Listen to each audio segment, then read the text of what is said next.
ETF index mutual funds నేర్చుకుని stock మార్కెట్లో రాణించాలనుకుంటున్నారా? వెంటనే ఈ నెంబర్కి కాల్ చేయండి.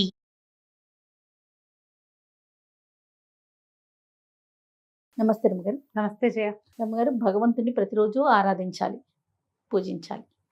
కానీ కొన్ని కొన్ని సందర్భాల్లో వింటూ ఉంటాం, నీ కష్టాలు వచ్చినప్పుడు మాత్రమే గుడికి వెళ్తావు, కష్టాలు వచ్చినప్పుడు మాత్రమే మొక్కుకుంటావు, కష్టాలు వచ్చినప్పుడు మాత్రమే దీపం పెడతావు. ఇలాంటి మనుషులను కూడా చూస్తూ ఉంటాం కదండి. ఎలా మనం అంటే ప్రతిరోజు పూజించాలి అనే విషయాన్ని ఎలా తీసుకెళ్ళాలి? కాదు జయ, మనం ఒక కారులో వెళ్తున్నాం, ఏవో ఎఫ్ఎం పెడతాం, అది మోగేస్తుంటుంది. వాళ్ళు ఎవరెవరో ఏంటేటో కబుర్లు చెప్పేసుకుంటుంటారు, పుస్తకం చదువుకుంటుంటాం. వారు కొంతమంది ఫోన్తో ఆడుకుంటారు, ఎవరితోటో చాట్ చేస్తూ ఉంటారు. ప్రతి ప్రయాణంలో మనం ఇదే కదా చూస్తాం. నలుగురు ఉంటే నాలుగు రకాలు, నాలుగు రకాలు. లేదా వీళ్ళే ఏదో కబుర్లు చెప్పుకుంటారు, నవ్వుతారు, తాగుతారు, తింటారు, తుళ్ళుతారు, కేరింతలు కొడతారు. సడన్గా కారులో గోతులో పడింది, వెంటనే ఏమంటారు? దేవుడా దేవుడా దేవుడా దేవుడా అనరా? ఖచ్చితంగా గోతులో పడ్డారు. ఎవడో ఒకడొచ్చి, ఇంకో ఏదో పెద్ద బండివాడు వచ్చి ఈ గోతులో ఉన్న బండిని పైకి లాగాడు. వెంటనే కార్లు దిగుతారు వీళ్ళు. ఒక్కొక్కళ్ళు కేరింతలు కడతారు, నవ్వుతారు, దండాలు పెట్టేస్తారు. దేవుడా నువ్వు ఉన్నావు, మమ్మల్ని రక్షించావు, నా ప్రార్థన మొరాలకిచ్చావు అంటారు. మళ్ళీ కారు ఎక్కుతారు. ఒక 5-10 నిమిషాలకి సేపు ఇదే మాట్లాడుకుంటారు. గుండె పగిలిపోయింది, గుండె ఆగిపోయింది, అమ్మో మా అమ్మని గుర్తొచ్చింది, మా నాన్న గుర్తొచ్చాడు, నాకు టెన్షన్ వచ్చేసింది, నా పిల్లల్ని వదిలేసి వచ్చాను, ఇవి మాట్లాడుకుంటాం. ఒక అరగంట 20 నిమిషాల తర్వాత మెల్లిగా అంతా సర్దుమడుగుతుంది. ఆకలిస్తూ ఉంటుంది. ఎక్కడో బ్రేక్ఫాస్ట్కో, లంచ్కో, డిన్నర్కో ఆగుతారు, అది తింటారు. మళ్ళీ ఎఫ్ఎం మొదలవుతుంది, మళ్ళీ మెసేజ్లు మొదలవుతాయి, మళ్ళీ ఫోన్లు, కబుర్లు, తాగుడు, తిరుగుడు, తుళ్ళడం, నవ్వడం, కేరింతలు కొట్టడం, సినిమా పాటలు. ఆ పాట మోగుతుంటే మనం కూడా మోగుతూ ఉంటాం. ఇది జరుగుతుందా జరగదా? జరుగుతుంది. ఏదైనా అతిశయోక్తి చెప్పాను నేను ఇందులో? లేదు రమ్మగారు కదా, క్వైట్ న్యాచురల్. మన జీవితం మామూలుగా సాగిపోతున్నప్పుడు మనకి భగవంతుడి మీద అతీతమైన శక్తి మీద ఏ ఐడియా, ఆలోచన, అవగాహన, ఆస్థ, ఆసక్తి ఉండవు. మనం ఏమీ చెయ్యలేము అని అర్థమైనప్పుడు మాత్రమే భగవంతుడు గుర్తొస్తాడు. కరెక్టే, ఇది పాయింట్. ఇది జరుగుతుంది. కష్టాలు వచ్చినప్పుడే మనం మొక్కుకుంటాం. కష్టాలు ఏదైనా చాలా పెద్ద ప్రాబ్లమ్స్లో ఉంటే 10 రోజుల పాటు రోజు గుడికి వెళ్ళిపోతాం.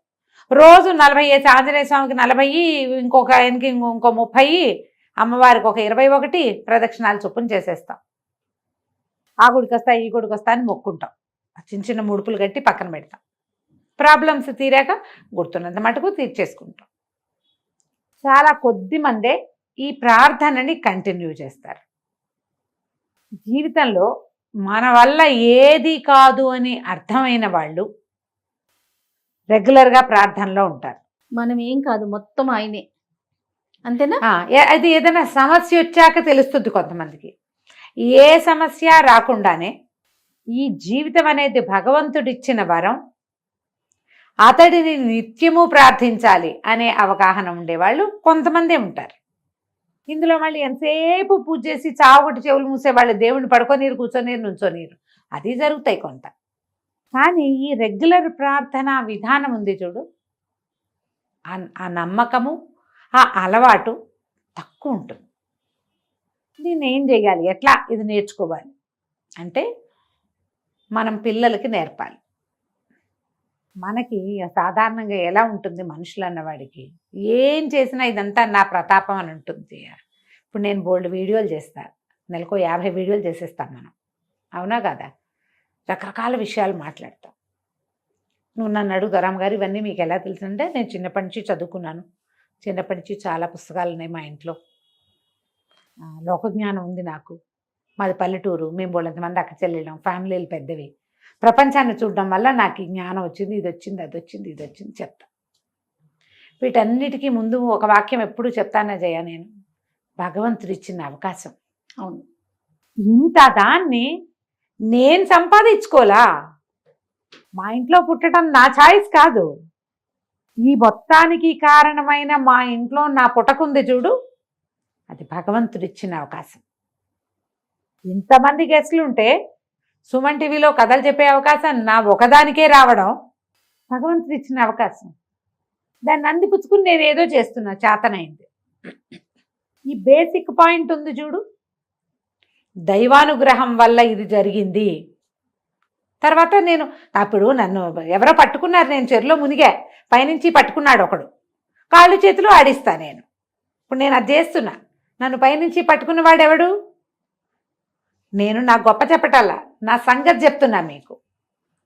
ఎవరైనా ఇంతే, నువ్వు పెద్ద వ్యాపారవేత్తవి, 500-600 మంది నీ కుటుంబాలు నీ కంపెనీ మీద ఆధారపడి ఉన్నాయి. ఇంతమందిని చూసుకునే అవకాశం నీకు ఇచ్చాడు భగవంతుడు.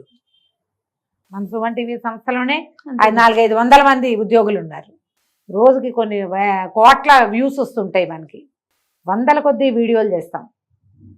ఎక్కడి నుంచి?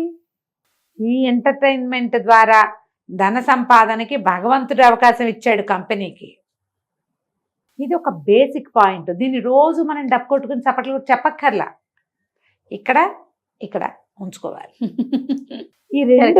ఈ రెండు మన ఆత్మతోటి అనుసంధానం అయ్యి ఉంటాయి. ఇదంతా నా ప్రతాపమే అనుకుంటే టంగ్ మనకు మొట్టికాయ పడుతుంది.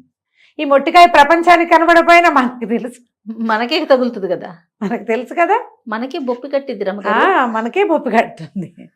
కాబట్టి ఆ లోపల గనక అది తెలివిడి ఉంటే ప్రార్థన ఆటోమేటిక్గా జరుగుతుంది. ఆ ప్రతాపం కాదు ఇదంతా.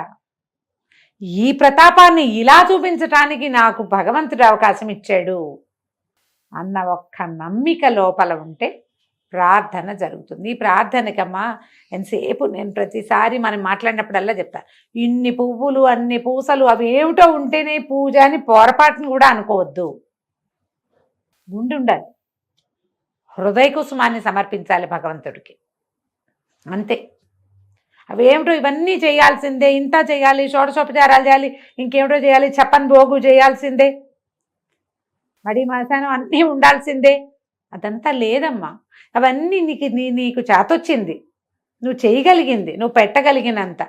అవేవి పెట్టలేకపోయినా నువ్వు ప్రార్థించవచ్చు కదా. మనసా వాచా కర్మణ ఒక్క నమస్కారం చేసుకోవచ్చే భగవంతుడికి. దొరికిన పువ్వు పెట్టు, పువ్వు దొరకనాడు, అయ్యా నాయన పువ్వులు లేవు ఇవాళ, పూజించలేకపోతాను, నా ప్రార్థనే నీ పూజనైనా అని చెప్పు, చాలు, ఆయన ఒప్పుకుంటాడు. మనం ఒప్పుకోలేము, అన్నీ మనకు కావాలి. ఈ వేషమంతా మనకు అవసరం, భగవంతుడికి ఏమక్కర్లేదమ్మా. అవి నీ లోపల అహంకారం లేని నీ మనసు భగవంతుడికి కావాలి. పైకి నువ్వేం మాట్లాడినా సరే, నీ లోపల ఏమున్నావు, నువ్వు ఎలా భగవంతుడి దగ్గరికి వెళ్తావు, ఇదే ఇంపార్టెంట్. మనం ఏం చేస్తామంటే ఇదంతా మన ప్రతాపం అనుకుని ఏదైనా ప్రాబ్లం వచ్చినప్పుడే దేవుడి దగ్గరికి వెళ్తూ ఉంటాం. ఇప్పుడు మన కంపెనీ ఉంది, కంపెనీ దృష్టిలోనే చెప్పుకుందాం, ఏదో ఒక ఉద్యోగం చేస్తున్నాం, రోజువారీ బోళ్ళని చేసేస్తారు పనులు అంతా, కర్మచారులు ఉన్న పని వాళ్ళు అందరూ కూడా, ఆఫీస్లో ఉన్నవాళ్ళు, స్టూడియోలో ఉన్నవాళ్ళు. ఏదైనా ప్రాబ్లం వస్తేనే ఎండి దగ్గరికి వెళ్తాం, అంతే, ఒక తాత్కాలిక ప్రయోజనం కోసం వెళ్తాం. కానీ నిజానికి ఈ కంపెనీ ఎవరిది? అయింది. రోజువారీ ఆయన మన మధ్య లేడు, మనమేం ముట్టుకోకర్లా ఆయన్ని. 2-3 నెలలకు 5-6 నెలలకు ఒక్కరోజు ఆయన అవసరపడుతుంది మనకి, అత్యవసరం. ఇవి ఆయనతో మాట్లాడితే కానీ సార్ట్ అవుట్ కాదు. అంటే ఆ ఒక రోజుకేనా ఆయన? కాదుగా. ఈ మొత్తం కంపెనీ నడిపే అసలు కదా సూత్రధారి ఎవరు? అతనే కదా. అవునా? అవునండి. ఆయనతో మాకే సంబంధం అంటామా మనం? దేవుడు కూడా అంతే కదమ్మా. ఈ 400-500 మంది కంపెనీని నడిపే ఎండీకే ఈ మొత్తం అందరి మీద కంట్రోల్ ఉంటే ప్రపంచాన్ని జగన్నాటక సూత్రధారికి ఉండదు? ఆయన కంట్రోల్లోనే ఉన్నాం కదా మనం. ఏమైనా చూపించకుండా ఆయన కనపడకుండా చేయగలమా? అసలు చేయలేం కదా.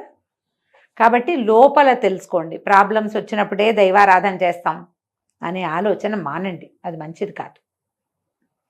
మీరు రోజువారీ సరిగ్గా బిహేవ్ చేయకుండా సడన్గా ప్రాబ్లం వచ్చినప్పుడు నేను అద్భుతంగా ఉంటానంటే అదంతా లెక్కించబడదు, అది లెక్క పెట్టబడదు. ఇదే లెక్క పెట్టబడుతుంది, నీ బ్యాడ్ బిహేవియరే కనపడుతుంది. ఇవి పెద్దవైపోతాయి, ప్రాబ్లమ్స్ ఎక్కువ అవుతాయి. అది చేయొద్దు అట్లా. మీ మీద డిసిప్లినరీ యాక్షన్స్ అవి తీసుకుంటే మీరు చేయగలిగేది ఏముంది కదా. ఈ కంపెనీలో తీసేస్తే ఇంకో కంపెనీలోకి వెళ్తాం. ఎన్ని కంపెనీలు పోని మారేవు, ఎన్నైనా ఉన్నాయి. భగవంతుడి కంపెనీయో అది ఒకటే కదా. ఈ ప్రపంచం ఒకటే ఉంది కదా. ఇందులోంచి చేడాక నువ్వు దిగిపోయి దిగనాశిల్లిపోయి పోవటమే, అంతే, ఇకేం లేదు. అందుకని నిత్యం ప్రార్థన చేసే విధానాన్ని ప్రాక్టీస్ చేయండి. కాసేపైనా భగవంతుడి పట్ల విశ్వాసాన్ని ప్రకటించే అవకాశాన్ని తీసుకోండి. 5 minutes అంతే. పూజకి టైం లేదండి, ఇవాళ టైం చాలేదంటారు పాపం.